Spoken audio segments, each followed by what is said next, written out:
ஸ்ரீ விஷ்ணு புராணம் 29ஆம் பகுதி. புவர்லோக மேல் லோகங்களும் கிரக நிலைகளும்.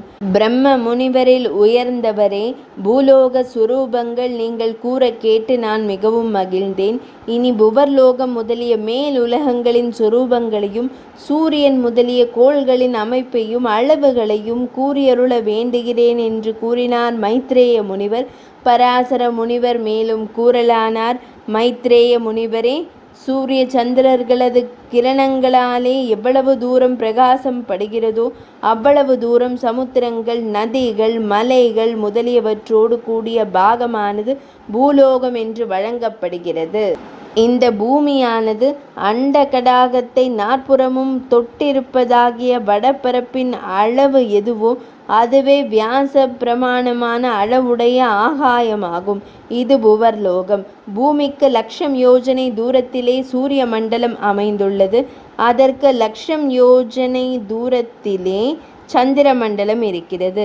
அந்த சந்திர மண்டலத்திற்கு சரியாக 1,00,000 யோஜனை தூரத்தின் மேலே நட்சத்திர மண்டலம் இருக்கிறது.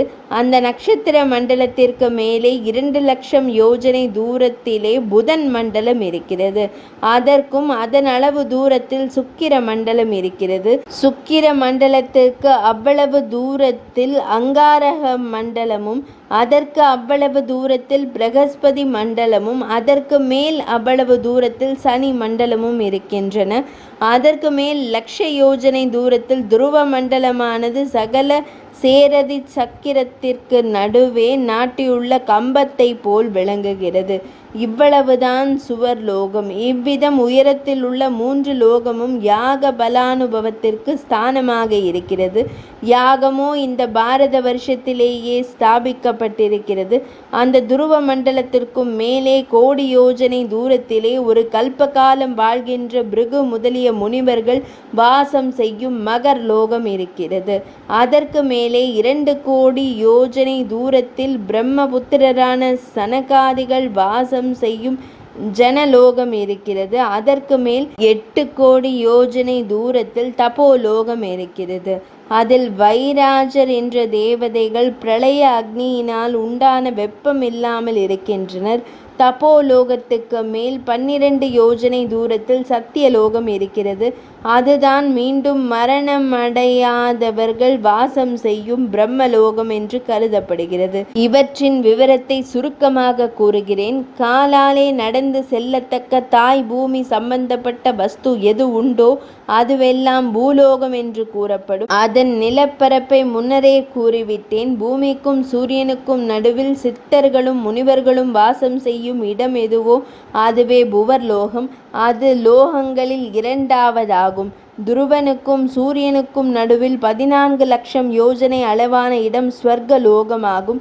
இந்த 3 உலகங்களுக்கும் கல்பந்தோறும் உண்டாக்கப்படுவதால் கிருதகம் என்றும், ஜனலோகம், தபோலோகம், சத்தியலோகம் என்ற இந்த 3 கல்பந்தோறும் உண்டாக்கப்படாமையினால் அக்கிரதகம் என்றும் வழங்கப்படும். இந்த கிருதகம் அக்கிரதகம் என்ற 2க்கும் நடுவில் மகர் லோகம் இருக்கிறது. அது கல்ப முடிவில் ஜன சூன்யமாகிறதே அன்றி அதன் சொரூபம் நசிப்பதில்லை. ஆகையால் அது கிருதாகிருதகம் என்றும் வழங்கப்படும். மைத்ரேய முனிவரே, இந்த மேல் 7 லோகங்களும் பாதாளங்களாகிய கீழ் 7 லோகங்களும் பிரம்மாண்டத்தின் பரப்பு எனப்படும். இவை விளாம்பழத்தின் விதையானது ஒட்டினால் சுற்றிலும் சூழப்பட்டிருப்பது போல மேலும் கீழும் பக்கங்களிலும் அண்ட கடாகத்தினாலே சூழப்பட்டுள்ளது. இந்த அண்ட கடாகமானது 10 மடங்கு அதிகமான தண்ணீராலும், அந்த ஜலமாவது அக்னியாலும், அந்த அக்னியானது வாயுவினாலும், அந்த வாயுவானது ஆகாசத்தினாலும் 3 பங்கு அதிகமாக சூழப்பட்டிருக்கின்றன. அந்த ஆகாசமும் 10 பங்கு அதிகமான பூதாதியினாலும், அந்த பூதாதியும் 10 பங்கு அதிகமான மகத் தத்துவத்தாலும் சூழப்பட்டுள்ளது. இந்த மகத் தத்துவத்தை பிரகிருதி தத்துவம் சூழ்ந்துள்ளது. அது காலத்தை பற்றிய முடிவையோ இடத்தை பற்றிய அளவையோ கொண்டிராமையால் அனந்தம் என்று வழங்கப்பட்டு முடிவில்லாததாய் யாவற்றுக்கும் காரணமாய் இருக்கிறது. அதில் இப்படிப்பட்ட அநேக 1000 கோடி கோடி அண்டங்கள் உள்ளன. அன்றியும் ஞானத்தினாலே வியாபிக்கத்தக்கவனும் சுயம் பிரகாசனும் ஞான ஸ்வரூபியுமான ஜீவனும் அந்த பிரதான தத்துவத்தின் மரத்தில் நெருப்பை போலவும் எள்ளில் எண்ணெயை போலவும் மறைந்துள்ளன.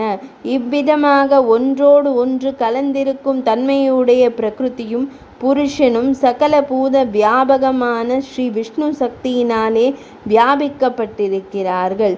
ஓ மகா புத்திமானே, அந்த விஷ்ணு சக்தியே பிரகிருதி புருஷர்களை வேறுபடுத்துவதாகிய மோட்சத்திற்கும் கூட்டுவதாகிய பந்தத்திற்கும் காரணமாக இருப்பதும் தவிர படைப்பு காலத்திலே சத்துவாதி குணங்கள் விஷமப்படுவதற்கும் காரணமாக இருக்கிறது.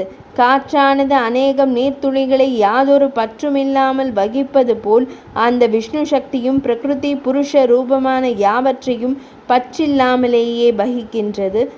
வேர், கவை, கிளை, இலை முதலிய அவயவங்களுடன் கூடிய மரமானது முதலில் விதையிலிருந்து எப்படி உண்டாயிற்றோ, எப்படி அதனின்று வேறு விதைகளும் அவற்றிலிருந்து வேறு மரங்களும் உண்டாகி அவ்விதமான காரணத்தினாலே வியாபிக்கப்பட்டிருக்கின்றனவோ, அதுபோலவே சத்துவாதி குணமயங்களான மகத்தத்துவம் முதல் பிருத்வியாதி பூதங்கள் ஈராக உள்ள வஸ்துக்கள் யாவும் அவ்வியக்கத்தினின்றே உண்டாகின்றன. பிறகு அவற்றிலிருந்து தேவ மனுஷ்யாதிகளும் அவர்களிடமிருந்து அவர்களுடைய புத்திரர்களும் பௌத்திரர்களும் உண்டாகி வருகின்றனர். விதையிலிருந்து மரமும் மரத்திலிருந்து விதைகளும் இப்படியாக பெருகி வருவதனால் அவற்றிற்கு குறைவில்லை. அந்த மரம் விதையிலிருந்து உண்டானாலும் அதற்கு ஆகாசம், காலம் முதலானவை கூட சேர்ந்திருந்ததனாலேயே காரணமாவது போல் பிரகிருதியிலிருந்து உண்டாகின்ற பிரபஞ்சத்திற்கு ஸ்ரீஹரி பகவான் அந்த பிரகிருதியின் சாநித்தியத்தால் காரணமாகின்றதால் பரிணாம விகாரம் இல்லாமல் இருக்கின்றார். மைத்ரேய முனிவரே, நெல்லின் விதையிலேயே மறைந்திருக்கின்ற வேர், தாள், இலை, முளை, கதிர், பூ, பால், அரிசி, உமி என்பன உழவு, விதைப்பு, நீர்ப்பாய்ச்சல் முதலிய முளைத்தற்கு வேண்டுவதான காரிய கருவிகளை பெற்று நன்றாய் புலனாவது போல் பலவிதமான கர்மங்களில் வீழ்ந்துள்ள ஆத்மாக்கள் ஸ்ரீ விஷ்ணு சக்தியை அடைந்து தேவ மனுஷ்யாதி பேதத்தினால் வெளிப்படுகின்றன. வேதத்தின் காரண வாக்கியங்களின்படி எங்கிருந்து இந்த உலகமெல்லாம் உண்டாகுமோ, எங்கே நிலை பெற்றிருக்குமோ, எங்கே லயத்தை அடையுமோ, எதனால் வியாபிக்கப்பட்டிருக்குமோ அந்த பரபிரம்மம் விஷ்ணுவே ஆகும். பிரம்மம் என்பது பரமபதம் என்பதும் சத்து அசத்து என்பதும் எதுவும் அந்த ஸ்ரீ விஷ்ணுவே ஆகும். இந்த உலகங்கள் யாவும் வித்தியாசமின்றி அந்த விஷ்ணுவினுடையதாய் இருக்கின்றது. அவ்வியக்தமான மூல பிரகிருதி சரீரகனும் வியக்தமான லோக சரீரகனும் அந்த ஸ்ரீ மகாவிஷ்ணுவே. அந்த ஸ்ரீ விஷ்ணு தேவனே தன்னை பெறுவதற்கு சாதனமான யாகாதிகளுக்கு கர்த்தாவாகவும் உத்தேசிய தேவதையாகவும் கிரியா சுரூபியாகவும் அதன் பயனாகவும் அந்த கிரியைகளின் உபகரணங்களான சொரூபம் முதலியனவாகவும் இருக்கின்றன. அவனை விட மேலானது வேறொன்றும் இல்லை. அவனே யாவற்றுக்கும் சொரூப யோக்கியதா சக்திகளை கற்பிப்பவன் என்பது இதன் கருத்து. 29ஆம் பகுதி நிறைவடைந்தது.